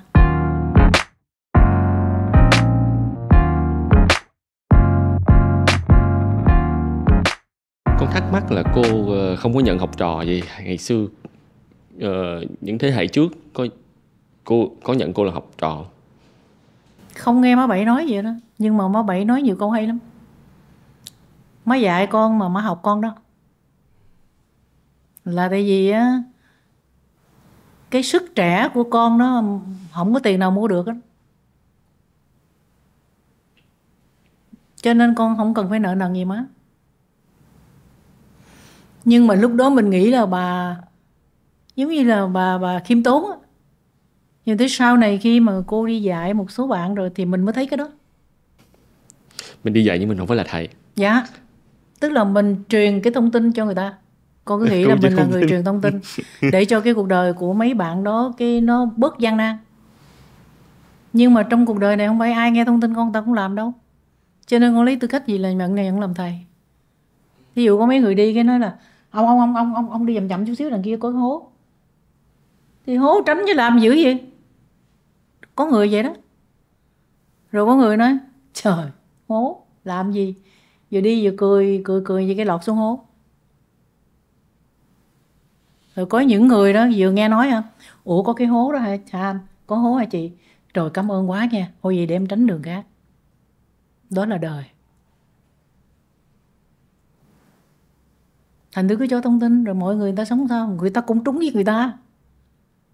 Chứ không phải mình trúng đâu. Chứ có khi dạy rồi mà thấy người ta không làm mình nổi nóng. Nói rồi sao chịu làm. Cái đó mình còn ác hơn quỷ nữa. Là vì cái khả năng người ta là một, cái hoàn cảnh người ta không làm được. Vậy con đổi cái cách hỏi khác nè. Ví dụ như là hỏi. Những cái bạn trẻ học viện cải lương đi thì cô có suy nghĩ 3 điều quan trọng nhất mà cô muốn chia sẻ với các bạn là gì không? Cô nhìn người. Nhìn người và mới ở đời này đó, con đưa cho ai cái gì người ta phải cần. Còn ta không cần con đừng đưa. Thí dụ người ta đang khát, một cái ly nước lạnh thôi người ta cũng biết ơn con, người ta cũng sẽ nhớ. Còn lúc người ta không khát, con đưa ly sâm, trời em cảm ơn chị nha, để em để tủ lạnh đi rồi cái chút chiều em uống. Chứ đâu phải cái nào mà con đưa nó cũng tốt đâu. Nó không đúng lúc. Mà như vậy cái mình buồn. Mà phải mình ngu lần thứ hai không? Cái đó là vấn đề của mình, chứ phải vấn đề của người ta. Dạ, ngu lần thứ nhất là đưa, mà lúc người ta không cần. Ngu lần thứ hai là buồn khi mà người ta từ chối.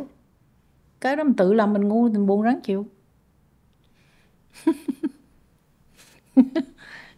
Cô hồi nhỏ là vì cô nói một cô mà con một cô ấy. Mẹ mất sớm mà, cho nên là cô tự giải quyết lấy vấn đề. Chứ có ai đâu mà tâm sự. Mà có ai đâu mà tính nhờ cậy. Mà giải quyết vậy rồi cái từ từ quen đó. Mình không thấy to be alone. Chứ hồi đầu cũng mũi lòng dữ lắm. Thế nhưng mà lâu ngày trời tháng rồi cái hình như cái chuyện này nó quen rồi. Dạ, mà thấy tự thân ok là vì không ai la lối om sòm gì. Mình cũng chẳng nợ ai đúng không? Dạ, mà không có gì quyền độc lập tự do. Cái câu này trời ơi, nó trúng, dễ sợ trúng là tại vì sao? Bạn phải đi trên đôi chân của bạn, mà muốn đi thì cái chân phải mạnh, và bạn phải nương cậy vào cái đầu của bạn. Mà muốn nương cậy vào đầu bạn thì cái đầu bạn phải có tri thức. Khỏi trách á. Vậy tụi nhỏ nó có trăn trở về cái chuyện là có thể có nhiều khó khăn khi theo đuổi cái nghề, Không, cái nghề thác cải người lương ba cô? mẹ cô phải cảm ơn ba mẹ, cảm ơn nội ngoại đó. Cái tế bào á, nó càng vô cái chữ khó chừng nào thì cái người cô nó càng phấn khởi chừng đấy. Giống như là mình xông ra ngoài trời bão á, mà mình đi chơi mà mình cười, chứ không có thấy sợ giông bão gì đó. Cái Cũng này lý lạ trí phải không không? ta? Hả? Cái này lý trí không? Con không định nói là này, con cái vẻ nó Nó hơi mắc khùng cười. khùng sao á cô? Nên mà con sợ bị chửi quá.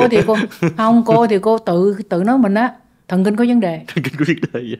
Con ý con cũng định Cái nói đó mình thế. nói chuyện có văn hóa hơn. Dạ. Chứ còn nói khùng thì, thì nghe mắc cười đúng không? Tôi nói là thần kinh có vấn đề. Thật ra là phản xạ của mình đó là khùng, nên nhớ rằng do cái dòng hoàn cảnh sống mà xảy ra những cái thói quen của mình, chứ đâu có tự nhiên đâu. Thí dụ như mình thấy nhìn mẹ đầu tiên hồi còn có chút xíu 7:30 gặp mẹ, nói về ba chuyện mẹ đi, 10:30 là chứng kiến mẹ nằm bệnh viện chết. Tức là nó có mấy tiếng hồ Ủa mà sao biển dâu vậy nè trời. Thì cái chuyện nó xảy ra rồi, thì bạn đâu thấy mấy chuyện khác là nó ok, nó ấy đâu. Chả thấy chuyện gì quan trọng hết đó. Bởi vì cái gì cũng có thể có và cái gì cũng có thể không. Nhưng bây giờ cô có tự thắc mắc là sao cứ lao vô chuyện khó mà làm không? Cô đâu lao. Gặp chuyện gì mình chơi cái đó thôi, chứ mình đâu có lao vô làm chi. Không, thật ra cũng biết cô mấy năm thì con thấy cô cũng lao thiệt chứ không phải. Không, cô không lao. Cô cũng làm chuyện khó không á? Cô không thấy khó. Thích mới. Thích mới. Thích đi tới. Cái khó là con nhìn thôi đúng không? Dạ, thì đấy. Tức là cái cách nhìn của Hùng đâu có sai đâu. Nhưng riêng cô thì cái vấn đề mà cô nghĩ trong đầu không phải thế. Ồ, cái này mới sướng ghê luôn ta. Mà cái não bạn ngộ lắm nha. Khi mà bạn nghĩ vậy đó, bạn đâu mệt đó. Giống như một người mà đi làm nuôi cả gia đình. Nếu mà cái người đó mà, nghĩa là đại khái là nói theo cái nhà Phật á, tức là cái người đó ý thức về thiền, thì người đó thấy nhẹ tên có chuyện gì đâu. Thì ở trong nhà có mấy người thì mình có sức thì mình sẽ làm. Thì cái đó sẽ làm cho cái người đó không mệt, càng làm càng thành công. Nhưng mà nếu cái người đi làm chiều trở về cái đó, con khóc, vợ đòi tiền đi chợ, không làm bây giờ rồi, tối ngày gặp cái tiền thấy tôi làm như trâu không, thì thành con trâu. Tức là cái ngu thứ nhất là đi làm, cái thứ hai đó làm như trâu. Mà cái não của mình khi mà mình cảm giác đó thì cái cơ thể mình nó sẽ hoạt động theo đúng như cái chỉ thị đó. Cho nên cái triết học Phật giáo mới nói là bạn khổ hay không là do bạn đó. Do bạn, đừng có đổ thừa ai hết á.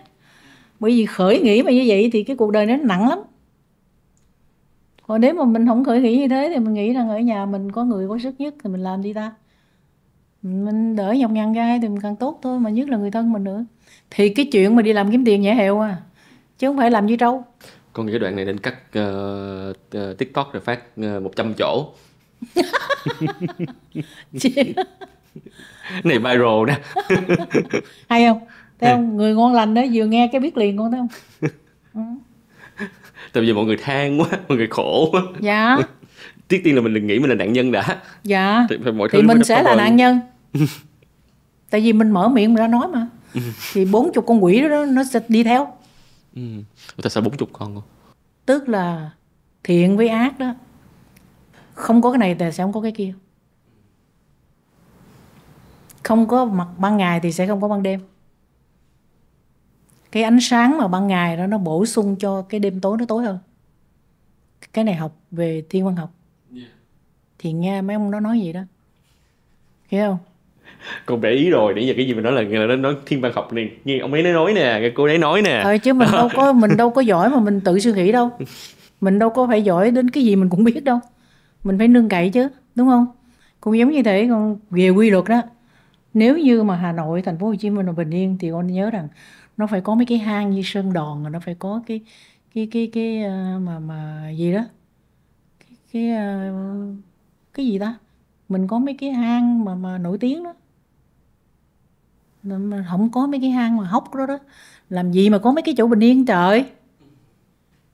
Thì cái châu Phi nó phải như vậy thì cái Âu nó mới chỗ cái chỗ này, thấy không?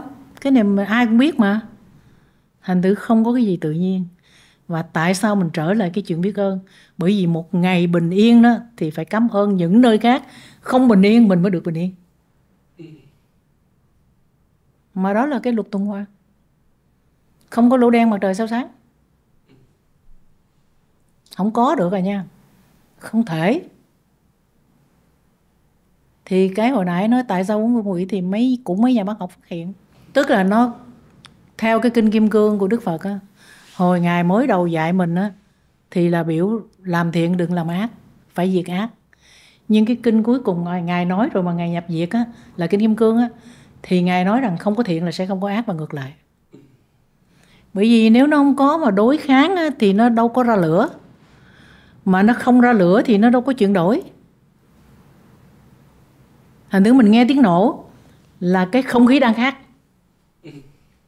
Cho nên có những người họ giải quyết cái nổ, nhưng có những người họ hưởng được một cái loại không khí mà trước đó không có. Thì nó luôn có sự tuần hoàn giống vậy đúng không cô? Dạ, cái vũ trụ, cái quy luật của vũ trụ. Mà mình sống trong một cái chỗ gì, lý do gì mình có một thứ, có một thứ mình chết rồi. Ngay trong một hơi thở thôi cũng âm dương. Bệnh là vì sao? Là vì âm vô mà mình không giải quyết được, hoặc là dương vô mình không giải quyết được. Nếu dương nhiều quá thì sốt, mà uống thuốc sốt không hết thì chết. Mà nếu âm nhiều quá thì lạnh, mà uống thuốc không hết thì cũng chết. Tức là cái con người nó như cái sợi chỉ mong manh vậy đó. Từ cái hơi thở âm dương đó, từ cái trái ngược nhau đó. Vậy thì tại sao trong đời này mình muốn cái gì nó cũng thuận kỳ á? Mà Cái khổ của con người là chúng ta muốn chỉ là có muốn mình được mà không muốn mất. Dạ. Thì các tôn giáo dạy mình gì? Dạ, cầu xin cho được bình an. Thì bạn nên nhớ cái gì mà cầu xin á, thì cái đó không có. Không có mới cầu xin chứ. Rồi cầu xin cho bình an riết rồi mình cảm thấy không, sống là phải bình an. Đâu có đâu. Sống là phải bất an. Vấn đề là giải pháp cho sự bất an của mình, của xã hội như thế nào. Cái đó mới quy luật. Mà như vậy thì tự đang bất hạnh con bỗng nhiên trở thành hạnh phúc. Con không biết là đời nó là bể khổ rồi, chắc chắn phía sau thử thách nó sẽ nhiều hơn, nhưng mà tại sao sống thì phải bất an cô? Là tại vì có ngày nào giống ngày nào đâu. Thí dụ như ăn một ngày 3 bữa đúng không? Đúng không? Nhưng mà đâu phải ăn ngày nào cũng không trúng độc đâu. Có hôm mà ăn xong rồi tối ngủ ngon lắm. Có hôm đêm nó trằn trọc. Sáng ra cứ bần thần suy nghĩ, ủa không biết chiều qua ăn gì ta? Sao tối ngủ không được ta? Mà cứ thức giấc hoài. Mình thôi. Ví dụ như biết không, nôn gặp con nè, gặp Hùng. Gặp Hùng thì là cô nói rồi, nói với Dũng rồi. Tức là mình đi gặp Bồ Tát. Bồ Tát không có cô ơi, cô này. Không con, cái người mình nó có nhiều chuyện xấu lắm. Cho nên mình phải ở gần người tốt để mình đỡ xấu. Là vì nói gì nói chứ khi nói chuyện đó mình cũng ảnh hưởng nhau chứ. Yeah. Đúng không? Nếu mà mình chơi với một người mà lúc nào cũng muốn lên Campuchia đánh bài, sớm muộn gì cũng đánh bài. Rồi nếu con chơi với một người mà người ta rất thích làm từ thiện thì con lúc nào cũng muốn đi làm từ thiện. Chứ mình không có chắc đâu. Cho nên mình đừng có y. Mà cái đó ông bà dạy chứ không phải cô nha. Dạ. Gần mực thì đen, gần đèn thì sáng. đúng là chân lý hiển nhiên đúng không cô? Dạ. Nhưng mà cô mắc cười lắm. Cái gì mà mình phát hiện ra cái mình tưởng mình ngon, xong mình nhớ là cái này ông bà mình có nó rồi. Mình không phải người đầu tiên cũng không phải người cuối cùng. Giờ trở lại với cái học viện Cải Lương thì nói rằng cái tâm với cái ý đó là mình là muốn như thế. Mà dùng cái chữ cúng dường ấy, nói với Hùng ấy là thì vì sao? Tại vì cái gì mình làm mà mình vui, mình không có toan tính á, thì nó nhằm vô cái chữ cúng dường. Giống như mình đi chùa vậy á, mình mua hoa mua quả này kia mình cúng dường Đức Phật. Có nghĩa là mình làm cái chuyện đó mà mình rất là hạnh phúc. Yeah. Mình rất là sung sướng.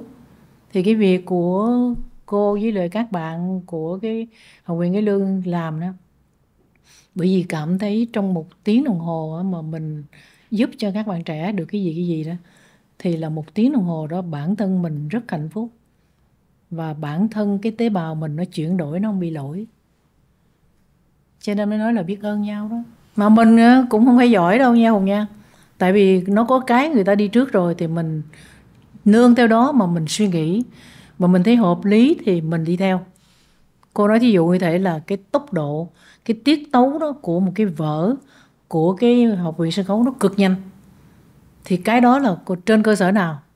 Tức là con cứ tính đi 40 năm nay, thôi giờ mình cứ tính từ 75 tới giờ đi, phải không? Tức là 2 cái rhythm của 2 cái loại nhạc mình với thế giới, một cái là bolero và một cái là rap. Tức là con thấy cái tốc độ của rap không?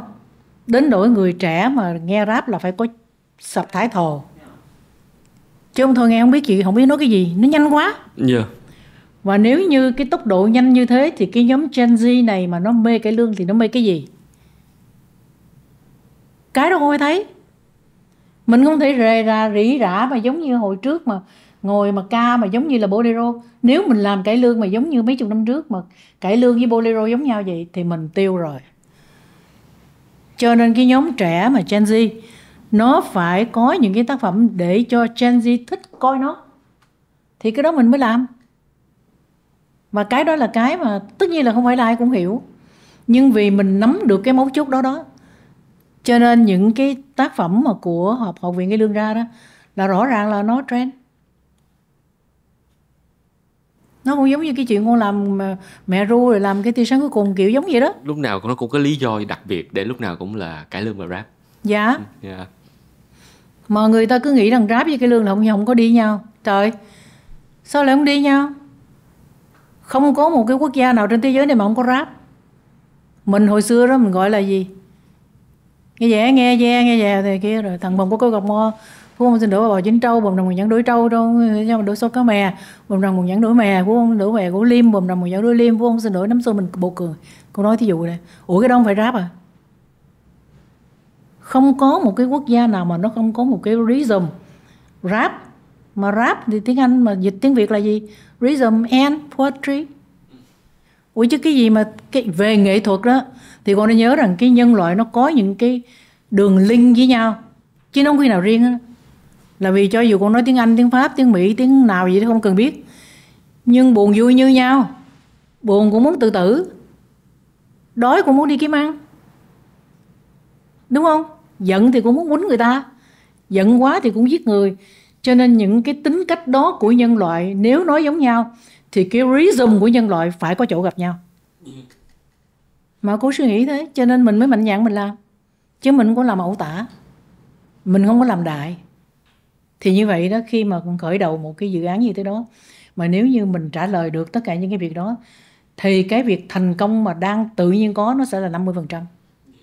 Còn nếu nó thêm hơn chút xíu nữa nó trend thì cái đó là duyên trời. Ít nhất cũng không bại đúng không cô? Ít nhất được trời một nửa định. rồi. Dạ. Trời định, trời chó. Có nghĩa ít nhất mình cũng đang có được gần 300.000 khán giả. Dạ. Theo dõi mỗi tuần. Thì đó là một sự, có nghĩa là một cái sự tiếp nối rất là tốt. Dạ. Rất là tốt. Mà cái đó mình mừng muốn chết, là tại vì nếu mà ở rạp thì 1.000 khán giả là ok. Dạ. Làm gì cũng có 300.000. Nhưng mà thời thế khác, thời đại khác, thế hệ khác. Sự chuyển đổi của cái thế giới này nó nhanh hơn cái sự tưởng tượng của mình. Mà chả lẽ thế giới thức hết rồi mình mà vẫn ngủ? Mình kỳ á. Dạ. Người ta thức mình phải thức chứ. Thức trễ hơn cũng được nhưng mà phải thức. Còn không á đừng có trách. Đừng có trách thế giới. Hồi năm 95 mà cô bên London á, thì nó có một cái seminar của mấy người giỏi nhất trên thế giới á. Tức là cái Viện Hàn Lâm nó mời các học trò đó, cứ mỗi một năm là có 1 hoặc 2 cái seminar để thông tin mới với nhau. Thì ngày đó là có mấy người phát biểu, trong đó là có một cái đạo diễn rất là giỏi của Mỹ. Mà ổng nói thế này nè, cái thế giới tới đây nó không giống như người ta tưởng tượng. Là năm 95 nha. Tức là sau đệ nhất thế chiến, sau đệ nhị thế chiến, thì con người bị vỡ mộng và thất vọng nhiều quá. Tức là chỗ mà người ta tưởng chắc đó thì rờ tới là nó bị rã. Và người trẻ đó càng thất vọng chừng nào thì cái thế giới càng chuyển đổi nhanh chừng đấy. Bởi vì người trẻ mới muốn sửa lại thế giới. Còn mấy ông già già hết rồi, còn sức lực đâu. Mà lúc đó ông nói thế. Là già cần sự ổn định cô. Dạ, sợ bất an, sợ bất ổn. Thì ông mới nói rằng vì vậy cho nên là chúng ta làm nghệ thuật đó, các bạn phải thấy rằng đó, tới đây mà nói như chuyện đàng hoàng đó thì phải nói một cách hài hước thì người ta mới nghe. Còn nói đàng hoàng không ai cần nghe, tại vì người ta mệt lắm. Mà nói xạo nhiều quá. Thì sau đó khi cô về cô theo dõi cái thế giới đó, hài lên ngôi. Hùng nhớ không? Dạ. Tức là sau năm 95 đó, mà tới năm 2000, từ năm 2000 tới bây giờ nó hài lên ngôi. Cho tới bây giờ cũng là trên thế giới là hài lên ngôi. Chuyện mà quan trọng đó, đừng có nói đàng hoàng nữa, người ta không muốn nghe. Tại vì người lớn nói xạo quá. Thí dụ như thích một cái ngôi sao gì đó không biết nữa, ai nấy mê mẩn gì đó, cái bỗng nhiên cái thấy chết vì overdose. Cái sự thật nó không đẹp. Rồi thí dụ như là một cái chính phủ nào đó ở đâu qua đâu chỗ nào đó, người ta bầu lên, người ta cảm thấy người ta tin tưởng này kia lắm, thì chỉ chừng lên toàn tham nhũng không. Mà những người trẻ mà như vậy mà họ dính vào trong đời mà vậy thì sau đó mình nói đàng hoàng tán tính. Người ta đi kiếm sự thật của người ta muốn biết. Vì vậy cho nên mà muốn nói sự thật nữa hả, thì nói giỡn đi. Rồi ai nấy người ta cảm nhận được thì người ta sẽ chơi. Thì từ đó giờ thấy trên mạng mình nhé, trên mạng thế giới hài hết. Thì cái sự may mắn của cái học viện Cải Lương á, hồi nãy con có nói rồi, cái tính cách từng người một đó, như thế nào mình có thiên vị không đó. Thì ở đây đó mình chả có lý do gì phải thiên vị. Vấn đề là người nào mặc bộ đồ nào vừa thì mình may đó cho người ta. Mà như vậy rất may mắn ở chỗ là hiện nay với 10 cái thí sinh á, mà hàng đầu đó, trụ đó, thì con có thể lập cái đoàn hát. Là vì nó như cái nhà vậy đó. Nó có cột cái, nó có cột con, rồi nó có mè, rui. Nó là blessing đúng không cô? Có đủ hết. Yeah. Hiện nay là hài có nè, phải không? Tính cách có nè, đào chánh có nè, kép chánh có nè. Tức là nói tóm lại đó, may vô cùng là cái 10 nhân vật này của một cái học viện Cải Lương thì có đủ hết. Giờ mà viết một cái vở tuồng dài hả Dũng, tức là khoảng chừng 2 tiếng rưỡi đi, thì tất cả những người này đều có mặt hết và ai cũng đều có vị trí hết. Thì cái đó là may đó. Con nghĩ là con sẽ dùng cái mượn cái ý này của cô nghĩ là chắc là mọi thứ nó được diễn ra như vậy. Con xin phép là dũng cảm đoán là nó có 2 lý do. Yeah. Một là chắc là mình có một cái ý định tử tế nên mọi thứ nó được diễn ra một cách rất là tử tế. Yeah. Thứ hai nữa là bởi vì cô và các thầy cô khác thì đều cho các bạn làm mình. Nên khi mà các bạn làm mình, các bạn được thoải mái phát triển thì tự nhiên mình có được một cái hình hài. Dạ. Không phải là copy của ai hết. Và cái đó trong nghệ thuật là quan trọng. Dạ. Các bạn ấy được học, được nhận được sự tôn trọng của những người mà các bạn khiến cho các bạn ấy có niềm tin là bản thân mình có vẻ đẹp riêng của mình. Chính xác. Mình cứ hãy cố gắng phát triển, nỗ lực trên cái vẻ đẹp riêng đó, đúng không? Dạ. Mà khi con người ta tự tin ấy, chuyện gì cũng làm được. Cho nên đôi khi mình nghĩ là mình dạy người ta phải sống thế này, phải sống thế kia, không có đâu. Tức là làm thế nào cho người ta tự tin bản thân. Con rất là muốn mượn xin được cái ý kiến của cô để cũng là một cái kết đẹp cho cái buổi nói chuyện của cô cháu mình trên cái chủ đề Education mùa thứ tư, cũng là chủ đề làm mình đó cô. Yeah. Thì chắc là con rất là mong cô cho các bạn trẻ cũng như các bạn mà có thể gọi là chưa còn trẻ lắm nhưng vẫn có cơ hội để thể được làm mình, một cái lời chia sẻ hay là một cái đề nghị nào đấy để các bạn có thể dũng cảm hay là có thể tự tin làm mình hơn. Thật ra cái thế giới này thấy mới nhưng mà nó cũng chả có gì mới. Cái philosophy của cô từ nào tới giờ đó là cô nương cậy vào trong cái triết học Phật giáo. Là vì mình thấy là cho tới 2000 mấy trăm năm rồi mà càng ngày càng phát hiện của các nhà khoa học á, thì mình lại thấy cái triết học này nó lại vững vàng hơn. Tức là cứ có một cái dữ liệu thì mình lại quay trở lại mình nhìn thấy thì nó thực tế hơn và nó rất là có ích lợi. Thí dụ như Hùng đi mấy cái chùa, Hùng sẽ thấy hai bên nó có một cái từ bi và trí tuệ, phải không? Mỗi cửa đó thì làm con người đó thì muốn quân bình mình mà ít thất bại thì nên có hai cái phẩm chất đó. Tức là nếu bạn từ bi mà bạn không có trí tuệ thì người ta sẽ sai bạn, người ta sẽ đạp lên đầu bạn, người ta sẽ ăn hiếp bạn. Nhưng nếu bạn có trí tuệ mà bạn thiếu từ bi thì bạn sẽ đi trên đầu người khác và bạn sẽ trở thành người ác. Cho nên bạn vừa có một cái sự tử tế, lương thiện của một người bình thường, nhưng đồng thời bạn có một cái vũ khí để bạn tự bảo vệ cái sự lương thiện của mình và bảo vệ cái sự lương thiện khác ở trong cái xã hội nếu như người ta cần. Nhưng mà nếu mà mình cảm thấy là mình chưa đủ tự tin thì ra cái sự lương thiện nó không có sai, đúng không cô? Mình có thể là mình chỉ nỗ lực để mình phát triển cái trí tuệ mình tốt hơn thôi. Khi cha mẹ sinh ra là người ta có đủ hết cái đó. Dạ. Người ta có con quỷ, người ta có Bồ Tát nhá. Thì đối với Bồ Tát thì mình phát triển, nhưng đối với con quỷ này nè, mình phải tìm cách chơi với nó để nó chịu hợp tác. Bởi vì mình không diệt nó được. Sự bất công của xã hội bạn không thể dẹp. Bạn chỉ có cách làm sao trong khả năng mình, chung quanh mình, bớt cái đó một chút. Mà con người hay lắm. Con người hay lắm. Em nhớ là cái từ mà người ta đặt á, thí dụ như thế, diệt gián diệt chuột. Nhưng mà tham nhũng thì không diệt mà chống. Là bởi vì còn để đó, còn nhiều người cần cái đó. Cho nên khi nào nó quá đáng thì chống nó cho nó đỡ bớt một chút. Nhưng nó vẫn phải tồn tại. Cái từ á, rất hay cô Hạc. nhân loại khôn lắm. Nhân loại khôn lắm. Dạ. Thật ra đây là kết thúc rồi, mà con vẫn muốn hỏi thêm con một câu nữa là nếu như vậy thì trong trường hợp mình có đủ trí tuệ, có đủ từ bi, nhưng mà cái thái độ mình với cái điều xấu là như thế nào cô? Tại vì có câu là kiến nghĩa bất vi phi anh hùng. Khi bạn có hai cái yếu tố đó rồi đó thì bạn sẽ không phải hỏi han gì đó. Cái thái độ của bạn đối với cuộc sống nó sẽ nhẹ hều. Tức là trời mưa thì bạn chịu khó bạn đem cái áo mưa đi theo. Trời nắng thì bạn chịu khó đem cái dù đi theo. Và đến mùa đông thì bạn chịu khó bạn đem cái áo lạnh theo. Và nên sắm vài ba cái đừng cho có ai mà cùng lạnh như thì mình tặng cho người ta. Hai cái điều đó mà thông thì cái dòng sống đối với mình, cô nghĩ là nó không có mệt mỏi gì. Chứ còn thế giới đâu có toàn diện đâu. Thế giới không hoàn hảo. Trên cơ thể mình mà cái gì mà hai đó thì Hùng thấy rằng nó đâu có đều.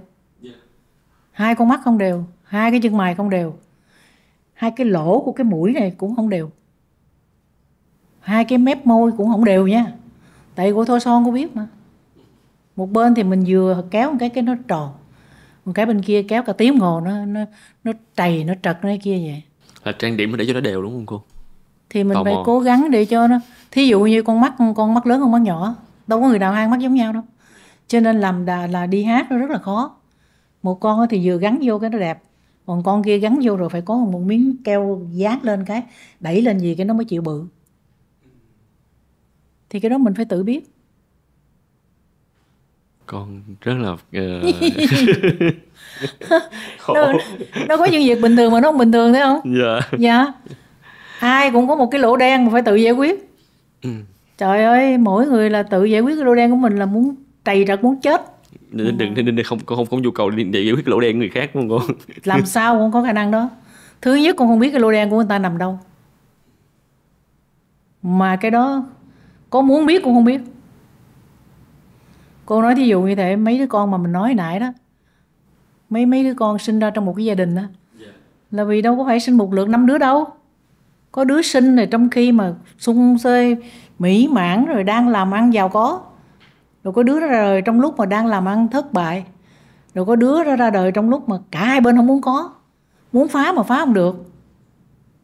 Rồi chưa kể là có những đứa ra đời trong cái hoàn cảnh lúc mà họ đang làm gì, họ nằm với nhau, bỗng nhiên có một người trong đầu say nắng ai đó. Cái đó đâu có sự giải thích nào. Yeah. Vấn đề là cái đứa bé đó nó lãnh trọn hết mấy cái vụ đó, chứ nó đi đâu giờ trời. Và như vậy thì làm sao thấy như vậy nhưng mà có ai hiểu ai đâu trời. Thành thử đừng có chủ quan. Tôn trọng nhau là tốt nhất. Và thấy ai cũng tốt. Còn cái xấu của mỗi người để người ta giải quyết. Con thấy là con lạ suy nghĩ quá nhiều rồi. Dạ. Cô vẫn khiến Thật cho ra con tụi mình nói chuyện đời. Dạ, cô vẫn khiến con cảm thấy rất là enlightened, rất là khai sáng trong buổi nói chuyện với Nói cô. chơi.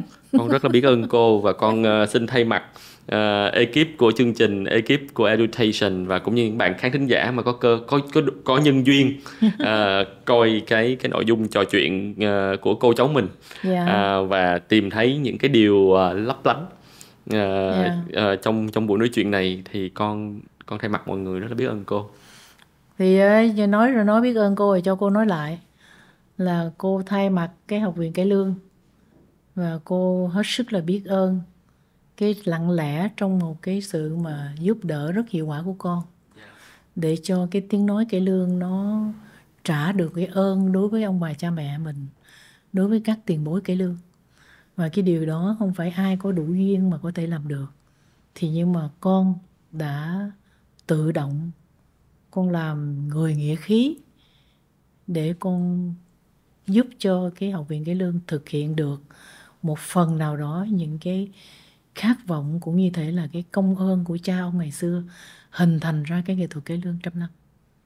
Là cho cô gửi lời biết ơn hết tất cả các bạn. Dạ, con xin thay mặt các bạn tiếp nhận cái lời cảm ơn của cô. Thật ra là con vẫn hay nói một cách rất là chân thành. Thật ra là trong cái dự án đó thì thật ra là công chính là công của giám đốc công ty Thiên Lộc, bạn Dũng với của Edward.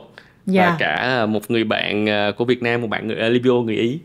Con nghĩ là cái sự thế giới khi ngồi lại với nhau và trên một mục đích tốt đẹp thì mình làm được những điều xinh đẹp với nhau.